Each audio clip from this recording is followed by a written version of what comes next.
김종원 목사님이 쓴 책 중에 다음 세대와 함께 걷는 철로역정이라는 책이 있습니다. 이 책에 보면 아주 흥미로운 병을 한 가지 재미있는 이름으로 소개하고 있습니다. 2차 세계대전 때 당시 연합군의 포로 수용소에서 일하던 군의관들이 병사들 사이에서 원인도 치료법도 알려지지 않은 낯선 병 하나를 발견하게 됩니다. 이 병에 걸리면 극도로 우울증에 시달립니다. 그리고 결국에 식욕도 잃어버리고 나중에 누워있기만 되고 그렇게 쇠약해져만 가게 됩니다. 사람들은 이 병을 포로 수용소에 갇힌 포로들이 가시철망만 계속 쳐다보면서 걸린 병이다. 그래서 가시철망병 이렇게 이름을 붙였습니다.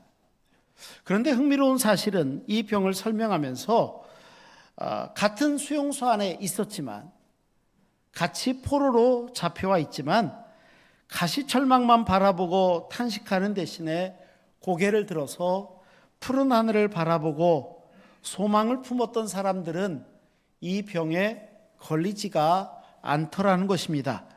그래서 결국 이 병은 일종의 절망병이 아니겠느냐 이렇게 이야기를 합니다.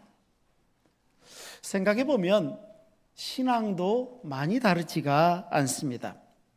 나를 에워싸고 있는 것들이 있습니다. 가시철망처럼 나를 에워싸는 상황, 조건, 눈앞의 문제 이런 것만 바라보다 보면 신앙의 사람이라 할지라도 어느 순간 나도 이 절망이라는 병에 걸려버릴 수도 있기 때문입니다.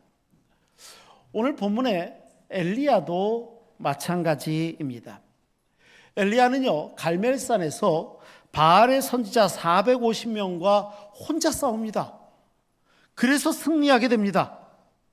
그런데 불과 며칠 지나지 않아서 그는 로뎀나무 아래에 쓰러져 내가 죽기를 원한다 이렇게 말하는 장면이 오늘 본문입니다. 성경을 읽다 보면 간혹 이런 순간들이 발견되는 게 신선해 보이기도 하지만 조금 당황도 됩니다. 왜냐하면 엘리야 얼마나 위대한 사자입니까? 그런데 그의 가장 숨기고도 싶을 것만 같은 연약한 모습을 그대로 다 얘기한다는 겁니다. 엘리야 오늘 본문에 그렇죠. 다윗도 마찬가지입니다. 다윗이 절망 가운데 빠졌던 장면은 시편 42편을 보면 알 수 있는데 다윗은 자기 자신을 향해서 이야기합니다. 왜 그렇게 자꾸 낙심하고 왜 이렇게 불안해하냐 막 이렇게 탄식하는 장면. 다윗도 그랬다라는 겁니다. 예레미야 선지자는 어땠습니까? 예레미야가 절망에 빠졌을 때는요, 낙심에 빠졌을 때는요, 뭘 저주했는 줄 아세요? 자기가 태어난 생일을 저주합니다. 내가 이게 태어날 게 아니었다 막 이 정도로, 그 정도로 절망 가운데 있습니다. 이 말은 무슨 말이에요? 믿음의 사람이라 할지라도 신앙인이라 할지라도 얼마든지 그럴 수 있다라는 것, 성경은 놀랍게도 그걸 그대로 기록하고 있습니다. 오늘 본문도 역시 마찬가지입니다. 절망에 빠진 엘리야에 대한 이야기입니다. 신앙의 위기는 어디서 올까요? 그리고 그 위기에 있는 우리를 하나님은 어떻게 다가오실까요? 오늘 본문은 바로 그 이야기입니다. 이런 엘리야를 이야기하기 위해서는 오늘 본문이 19장인데 앞에 18장부터 우리가 알 필요가 있습니다.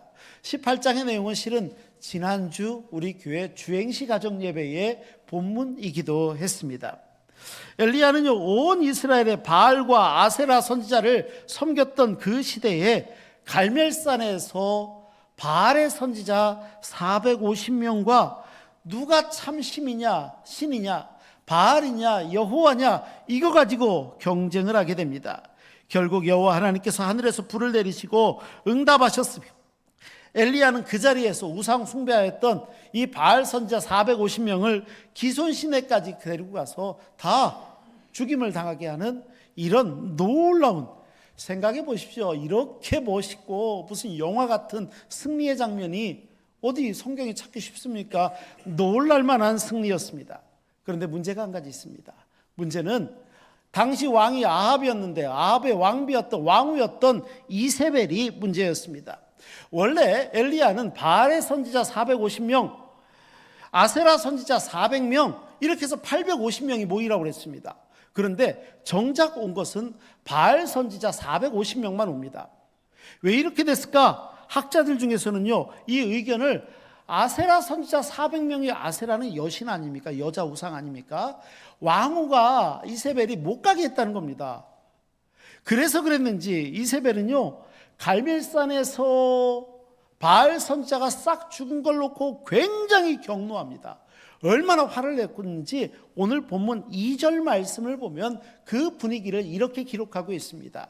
이세벨이 사신을 엘리야에게 보냅니다. 엘리야에 보내어 이르되 내가 내일 이맘때에 반드시 네 생명, 그러니까 엘리야 생명입니다, 네 생명을 저 사람들 중 갈멜산에서 죽음받았던 바알 선지자 450명을 얘기하는 겁니다. 저 사람들 중 한 사람의 생명같이 똑같이 만들어버리겠다. 그렇게 하지 않으면 신들이 내게 벌 위에 벌을 내릴 것 같다. 이게 마땅해. 그러니까 굉장한 협박입니다. 권력을 가지고 있는 사람이요, 아무 힘도 없을 것만 같은 선지자 하나를 협박하는데 이렇게 협박을 하는 겁니다. 내일 넌 죽었어. 바알 선지자 죽었던 거 똑같아. 이 한마디가 엘리야를 두려움에 떨게 하는 것입니다. 어제까지만 해도요, 두려움 없이 얼마나 담대했습니까? 물도 부어봐라, 이것도 해봐라. 그런데 하늘에서 불이 내려와 승리케 하셨으니 얼마나 담대했겠습니까? 그런데요, 이 협박을 받고 난 엘리야가요, 자기 생명을 지키기 위해서 도망가기 시작합니다. 이게 참 안타까워요. 너무 극적인 반전 아닙니까? 어저께 승리했던 사람 다르고 오늘 도망가는 사람이 다른 게 아니라 똑같은 사람이라는 겁니다. 같은 사람이 왕후의 말 한마디에 완전히 무너져 내립니다. 어쩌면 엘리야는 갈멜산의 승리 이후에 이스라엘 전체가 하나님 앞에 다 회개하고 돌아오기를 바랬을지도 모릅니다. 그런데 결과는 어떻습니까? 아합도 회개하지 않습니다. 이세벨도 돌아서지 않습니다. 전혀 세상이 바뀌는 것 같지 않습니다. 오히려 더 도끼를 품고요, 엘리야를 죽이려고요, 협박에 협박을 하는 상황입니다. 그런 말이 있죠. 기대가 크면 실망도 크다. 어쩌면 엘리야는 이 승리를 하고 나서 기대했을지 몰라요. 드디어 우리나라가 완전히 뒤집어지는구나. 그런데 하나도 안 바뀐 겁니다. 하나도 안 바뀌고, 그러다 보니까 탈진이 되고요, 그러다 보니까 결국 감정에 아주 극심한 변화가 나타납니다. 도대체 이런 일은 왜 생겼을까요? 이유가 뭘까요? 첫 번째로 하나님만 바라봐야 되는데 그러지 못하니까 신앙이 위기를 겪더라는 것입니다. 3절 말씀에는 그 분위기를 알 수 있는 장면이 이렇게 기록되고 있습니다. 3절은 같이 읽으면 좋을 것 같습니다. 함께 읽겠습니다. 그가 이 형편을 보고 일어나 자기의 생명을 위해 도망하여 유다에 속한 브엘셰바에 이르러 자기의 사환을 그곳에 머물게 하고, 이 상황에 당한 단서는 그가 이 형편을 보고에 있는 것 같습니다. 그가 이 형편을 보고, 엘리야가요, 가만히 보니까 자기 형편이 요 모양 요 꼴인가 이렇게 보였다는 거예요. 어제까지만 해도 안 그랬거든요. 갈멜산에서는요, 아마 그는 역사하시는 하나님을 봤을 겁니다. 하늘에서 불을 내리시는 하나님을 봤을 것입니다. 능력의 하나님 엘샤다이, 전능하신 하나님을 봤을 것입니다. 그런데 오늘 본문에 어때요? 왕후 이세벨이 위협하니까요, 너 내일 죽었어, 이렇게 마치 얘기하는 것처럼 듣고 나서 보니까요, 전능하신 하나님은 눈에 안 보이고 자기 형편만 보이더라는 거예요. 나만 보입니다. 나만. 이렇게 비참한 형편을 바라보고 나니까 여기에서 출발한 엘리야의 모습은 자기 안위만 봅니다. 자기 생명을 지키는데 최선을 다하게 됩니다. 그러다 보니까 아쉽습니다. 왜 엘리야가 하나님을 바라보지 못했을까? 하나님은 그의 백성을 늘 보호하시는데, 실은 엘리야의 일생이 오늘 장로님 기도하시면서도 언급했지만 하나님이 함께 하시는 일생이었거든요. 가뭄의 때에 까마귀를 보내서 엘리야를 먹이셨던 하나님이 계십니다. 아무것도 먹을 것이 없을 때 사르밧 과부의 통에 가루가 마르지 않게 하시며 엘리야와 그 집안을 먹이셨던 하나님의 은혜, 엘리야가 경험했던 일생이거든요. 이 일생을 살았던 거 하나님이 다 먹이셨는데 생명의 주관자이신 분이 하나님이신 것을 엘리야가 알았는데 웬걸요, 오늘 본문은요 자기 생명에 연연하고 있어요. 엘리야가 그렇더라는 겁니다. 흥미로운 것은 시간적인 것도 마찬가지입니다. 갈멜산에서 승리했습니다. 브엘셰바로 지금 도망가고 있습니다. 이게요 아무리 길게 봐도 이틀입니다. 짧게 보면 하루도 볼 수 있습니다. 다음 날 이세벨이 협박했고요, 하룻길을 더 가서 종하고 헤어지는 장면이 나오는 거 보니까 길게 보면 이틀이에요. 불과 한 10년 전 사건이나 20년 전 사건쯤 되면 아이고 잊어버렸나? 이럴 수 있지만 이틀 전 사건입니다. 이틀 전 사건. 그러고 보니까요, 그가 겪은 지금 이 심리적 변화는요, 신앙의 위기는요, 승리의 기쁨이 채 식기도 전이었다는 겁니다. 다 기억날 때였어요. 맞습니다. 그렇게 보면 신앙의 위기는요, 무엇인가 실패할 때만 다가오는 것 같지는 않습니다. 내가 가장 많이 은혜 받았을 때, 은혜를 많이 경험했을 때도 얼마든지 사탄은 다가올 수 있고요, 우리를 쓰러뜨릴 수 있다는 겁니다. 왜 안 그렇겠습니다? 우리는 안 그런가요? 이상하게 은혜 받았을 때 위기가 찾아올 때도 여러 번 있지 않습니까? 주일 예배를 잘 드렸습니다. 은혜 받았습니다. 집에 갔는데요, 정말 별일도 아닌 일에다 대고 막 내가 분노하고 있을 때 없습니까? 안 그런 줄 알았는데 내가 그러고 있더라니까요. 교회 안에서 은혜를 나눴습니다. 남성교회 모임에서도 은혜 받고요, 여전도회 모임에서도 은혜 받고요, 내가 봉사하고 있는 찬양대, 교사, 카페 여러 간데서 다 은혜 받았어요. 근데 집에 가서 보면은요, 예상치도 못한 호탈감 때문에 내가 너무 낙심하고 있을 때는 왜 없냐는 거예요. 엘리야는요, 이런 것들 가운데 너무 낙심하고 힘들어하고 외로워하고 내가 평생 그래도 썩 괜찮은 인생을 살아왔다고 생각했는데 왜 허탈감, 왜 무기력, 최선을 다해 주의를 감당했는데 아무도 나를 알아주지 않는 것만 같아서 그때마다 오는 외로움, 우리도 얼마든지 그럴 수 있다는 겁니다. 이런 상황 말이에요. 특별히 지금은 상반기를 마무리하고 여름 휴가철을 접어들고 있지 않습니까? 학생들이라면 한 학기를 마쳤습니다. 반년 동안 최선을 다해 일했습니다. 여름에 휴식을 보지만 이상하게 마음이 풀어지고 웬일인지 예상치 못한 호탈감이 나를 짓누르는 것만 같고, 이게 결코 이상하지 않다는 것입니다. 엘리야도 갈멜산의 큰 승리 직후에 정신적으로 육체적으로 가장 여유가 없던 그 순간 웬일로 위기가 찾아왔던 것입니다. 큰 일을 마친 뒤에 찾아오는 이 헛헛한 마음이 있지요. 그것은 우리가 믿음이 없어서라기보다는 오히려 우리가 최선을 다하여 인생을 가장 비중 있고 진지하게 살아왔다는 증거일 수도 있기 때문에 이런 순간이 아쉽다는 겁니다. 그러면 어떻게 해야 될까요?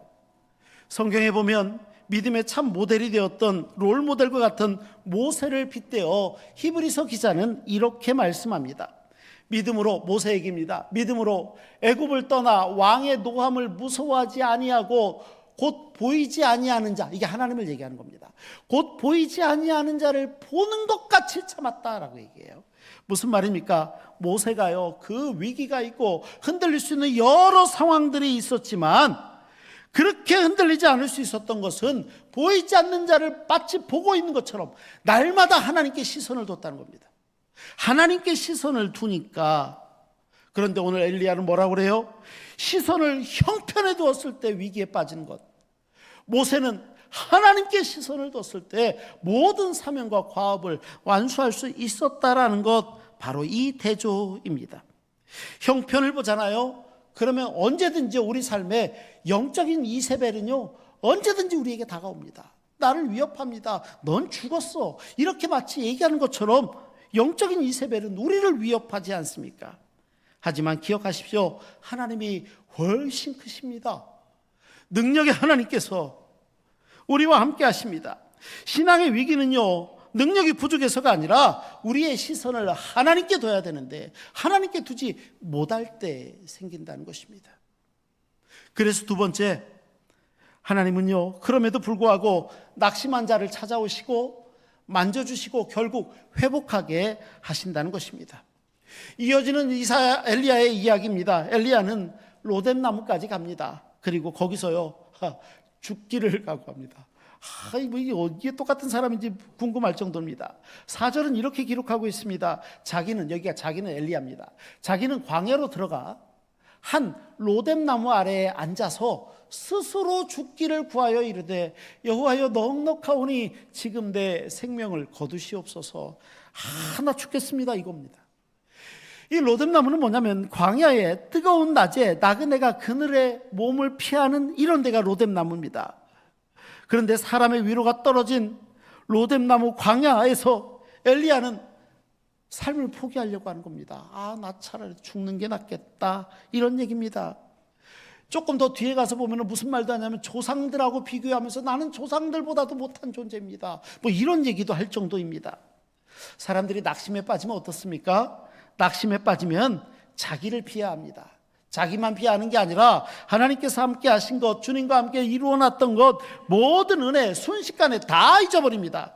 그리고 세상에서 가장 실패한 사람처럼 자기를 여기는 것, 낙심한 사람의 특징 아닙니까? 엘리야는 이런 모습을 가졌습니다. 하지만 정작 하나님의 마음은 좀 달랐던 것 같습니다. 하나님이 다가오십니다. 하나님의 은혜가 임합니다. 그런데 하나님의 마음은 전혀 달랐습니다. 책망하지 않으십니다. 오히려 사랑으로 다가오십니다.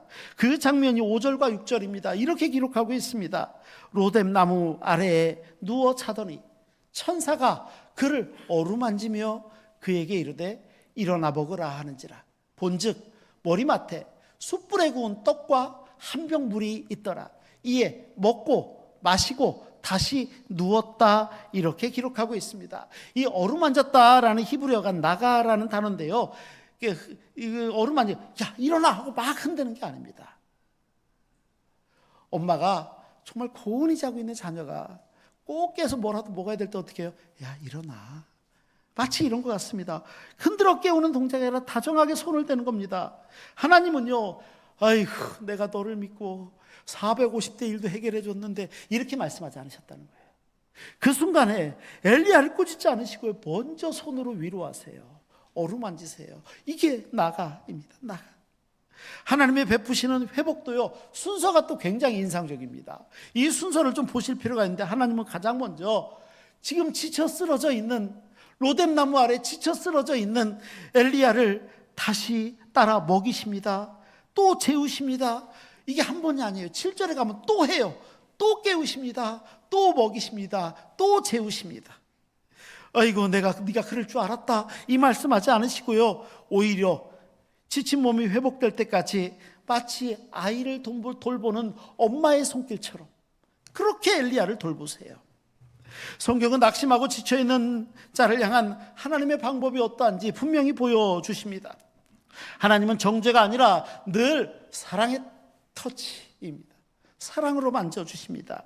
시편 34편 18절, 우리 너무 잘 아는 말씀이죠. 여호와는 마음이 상한 자를 가까이 하신다.忠심으로 통회하는 자를 구원하신다. 예, 맞습니다. 마음이 상한 자를 가까이 하시는 하나님의 사랑이 있습니다. 엘리야가 이 순간은요, 하나님을 향해 어떤 기도도 하지 못했습니다. 찬양도 드리지 못했습니다. 엘리야가 한 거는 나를 죽여주십시오, 나는 이대로 죽을 것 같습니다, 마치 이런 모습 아니었나요? 그런데 하나님은 오히려 그 순간에도 함께 하시더라고요. 그 순간에도 가까이 하십니다. 마찬가지입니다. 우리도 그럴 수 있습니다. 어느 날은요, 기도가 되지 않습니다.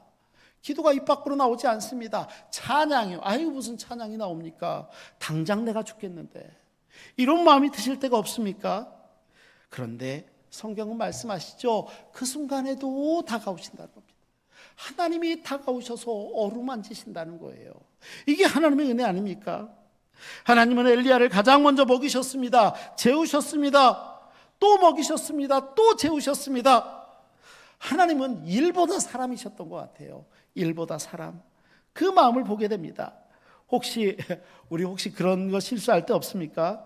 너무 성급하게 우리 주변에 지쳐 쓰러져 있는 사람 할 때, 야 힘내, 이거 다 이겨내는 거야, 너 억울하다 다 그래, 이렇게 성급하게 이야기하면서 네가 해야 될 사명은 이거야 하고 강요할 때는 없습니까? 하나님은요 먼저 회복 먼저. 이게 우리 마음이어야 될 것 같습니다. 마음이 회복돼야 마음도 열리고 더 수월하게 하나님의 음성을 듣게 되고 그 여유도 생기고. 맞습니다. 우리는 상처 입고 낙심하여 위로가 필요한 이에게 논리적으로 이게 정답이야, 네가 틀려 먹었어, 이런 말을 할 게 아니라 오히려 하나님이 하신 것처럼 조용히 손을 잡아주고 위로해주고 기도해주는 것, 이게 같은 신앙인, 같은 신흥교회를 섬기는 우리가 해야 될 모습이 아니겠습니까? 혹시 오늘 우리 가운데 내가 영적인 로뎀나무 아래에 있는 것 같다, 이런 마음이 드시는 분 계십니까? 엘리야에게 하나님이 다가오셨습니다. 그런 분 한 분 한 분에게도 하나님이 다가오실 줄 믿습니다. 그 하나님 은혜가 함께 하시기 바랍니다. 세 번째로 오늘 성경을 통해서 볼 수 있는 게, 회복은요 늘 새로운 사명을 향하고 있다는 것입니다. 하나님의 회복은 거기서 멈추지가 않으셨습니다. 이제 더 나아갑니다. 저는 설교를 준비하면서 8절 말씀을 읽고요 진짜 감동받았습니다. 우리 8절 한번 같이 읽어볼까요? 한번 8절을 함께 읽겠습니다. 이에 일어나 먹고 마시고 그 음식물의 힘을 의지하여 40주 40야를 가서 하나님의 산 호렙에 이르니라. 아멘. 엘리야가요 주신 힘을 받아서 40주 40야를 가서 어디에 갔느냐? 호렙에 도착했대요. 호렙에. 저는 실은 이 말씀에 감동받았습니다. 왜요? 혹시 호렙 하면 기억나시는 거 있으세요? 호렙은요 모세가 하나님의 부름을 받았던 곳입니다. 호렙산에요 불타는 가시덤불이 있었어요. 기억하시는 그 장면입니다. 그런데 가만히 보니까 불은 붙었는데 정작 가시나무는 타지 않고 있었어요. 그때 하나님께서 내 발에서 신을 벗어라, 그리고 이스라엘을 영도할 사명을 맡겨주신 데가 호렙이에요. 놀랍게도요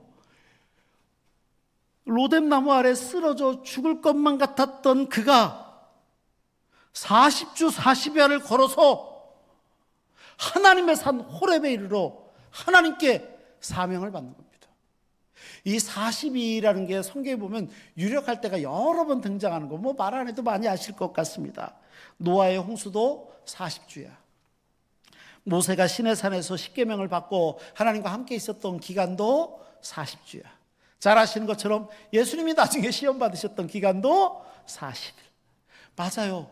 그런데 이 익숙할 것만 같은 40, 이것을 여정을 걷게 하시더니 결국 원기를 회복시켜서 자 회복했으면 너 다시 부엘셰바로 가, 이렇게 하지 않으시고요 하나님이 그를 데리고 간 곳이 어디예요? 하나님을 만나는 자리 호렙이었다는 겁니다. 호렙산에 갑니다. 하나님을 만나게 됩니다. 이것이 분명했다는 것을 어떻게 알 수 있냐면 바로 앞에 7절 말씀에 보면 이런 말씀을 천사가 합니다. 일어나 먹으라. 네가 갈 길이 있는데 내가 갈 길을 다 가지 못할까 한다. 먹어라. 너 가야 될 때가 있어. 갈 곳이 있어. 마치 이제 엘리야는 호렙산에서 하나님을 만나게 됩니다. 사명을 맡게 됩니다. 이때 하나님께서 호렙산에서 엘리야에게 주신 사명이요 굉장히 중요한 사명이 세 가지가 있습니다. 이게 쭉 강해를 하다가 보면 이거 얼마나 중요한지 아시게 되는 장면인데, 첫 번째는 뭐냐면 하사엘이라는 사람이 있는데 이 사람을 아람 왕으로 삼아라. 기름을 부어서 아람 왕으로 삼아라라는 게 첫 번째. 두 번째, 며칠 전에 우리 교역자들, 교직원들 조회를 하면서 읽었던 본문이 여기서 야 예후 만만치 않네 뭐 이렇게 우스갯소리 한번 하고 넘어갔었는데요, 예후라는 사람이 있는데요, 예후라는 사람의 기름을 부어서 북이스라엘의 왕을 삼아라는데, 이 예후가요 이스라엘뿐만 아니라 남유다까지도 그냥 쉬운 말로 완전 박살을 내놓는 인물입니다. 예, 이 예후를 왕으로 삼아라라는 게 두 번째. 세 번째가 뭐였냐면 엘리야가 평생 할 수 있는 게 아니잖아요. 엘리야 다음에 사역자가 누구였냐면 엘리사거든요. 엘리사를 기름 부어서 세워라라는 세 가지예요. 이 귀한 사명을요 호렙산에서 하나님께 듣게 됩니다. 이때 하나님께서 그 사명을 주시고 나서요 정말 엘리야에게 깜짝 놀랄 만한, 지금까지 한 번도 얘기하지 않은 놀라운 사실을 한 가지 알려주십니다. 오늘 본문 넘어서인데 그 알려주신 말씀이 18절입니다. 18절 한번 같이 읽어볼까요? 18절 함께 읽겠습니다. 그러나 내가 이스라엘 가운데에 7,000명을 남기리니 다 바알에게 무릎을 꿇지 아니하고 다 바알에게 입맞추지 아니한 자니라. 아멘. 맞습니다. 엘리야는 결코 혼자가 아니었다는 겁니다. 나 혼자 외롭게 광야에 가서 아무도 나를 알아주지 않는 것만 같고 내가 이렇게 사느니 차라리 로뎀나무 아래서 내가 죽는 게 낫겠다, 별 생각을 다 하고 있었는데 웬걸요, 하나님께서 말씀하십니다. 이스라엘에게 바알에게 무릎 꿇지 않았던 7,000명을 숨겨두셨다는 겁니다. 이게 있었다는 것입니다. 낙심하면은요, 안 보이는 게 너무 많습니다. 우리의 실제 현실보다 내가 더 외롭다고 생각할 때도 있습니다. 그런데요, 기억하십시오. 신실하신 하나님께서 예비하신 게 있다는 겁니다. 하나님이 준비하십니다. 우리가 꼭 기억할 것은 하나님께서 우리를 위로하신다는 것이고 우리를 다시 일으켜 세우신다는 것이고 우리를 부르신 바로 그 자리에서 하나님의 사역은 다시 시작되고 있다는 것입니다. 그 회복되어지는 게 건강의 회복일 수도 있습니다. 내 마음이 회복되는 것일 수도 있습니다. 나를 둘러싸고 있는 모든 관계가 회복되는 것일 수도 있습니다. 이 회복되는 모든 것의 궁극적인 목적은 어디를 향하느냐? 우리를 사명자로 세우시고 부르셨던 바로 그곳으로 향하고 있다는 것입니다. 호렙으로 향하는 것입니다. 맞습니다. 그것입니다. 우리만의 영적인 로뎀나무가 있을 수 있습니다. 우리만의 영적인 광야가 있을 수도 있습니다. 우리가 가야 될 영적인 호렙이 있을 수도 있습니다. 나를 힘들게 하는 영적인 이세벨도 있을 수 있습니다. 우리를 회복케 하시는 하나님의 놀라운 은혜의 여정이 우리를 이끌고 계시는 터전들이 있다는 것입니다. 그 터전들 앞에 우리가 있음을 잊지 말고 믿음으로 행해야 될 것입니다. 이제 말씀을 맺겠습니다. 오늘 중요한 것들을 몇 가지 살펴봤습니다. 우리가 내 형편을 바라보는 게 아니라 하나님을 바라보는 게 중요하다는 사실입니다. 자칫하면 우리는 나를 바라보는 순간 영적인 이세벨이 나를 죽이겠다고 달려들 때 어떻게 대처하지 못한다는 겁니다. 하나님을 바라보십시오. 내가 낙심해서 쓰러져 실망하고 있습니까?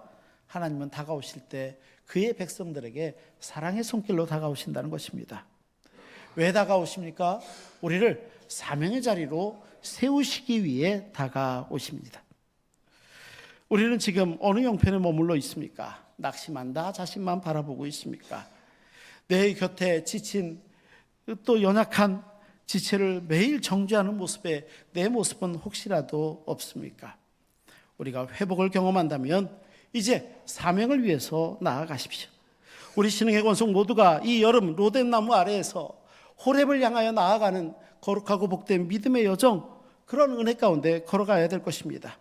혹시 내가 지금 로뎀나무 아래에 있는 것처럼 막 지쳐있고 어려워하고 외로워하고 낙심하신 분 계십니까? 엘리야를 찾아가셨던 하나님이 계십니다. 그 하나님의 은혜가 반드시 임하실 줄 믿습니다. 그 하나님의 은혜로 날마다 힘있게 하나님의 역사를 감당하는 우리 신흥의 권속들 한 분 한 분 다 되시기를 주의 이름으로 축원합니다. 기도하시겠습니다. 거룩하시고 자비로우신 아버지 하나님, 절망의 한복판에 있었던 엘리야를 찾아오셨던 하나님의 위로가 있습니다. 우리의 삶 가운데도 하나님의 은혜를 베풀어 주시고 혹이라도 영적인 로뎀나무 아래에서 낙심해 있는 우리 영혼들이 있다면 주님 힘 주시고 위로하시고 능력으로 베풀어 주옵소서. 우리 구주 예수 그리스도의 이름으로 기도하옵나이다. 아멘.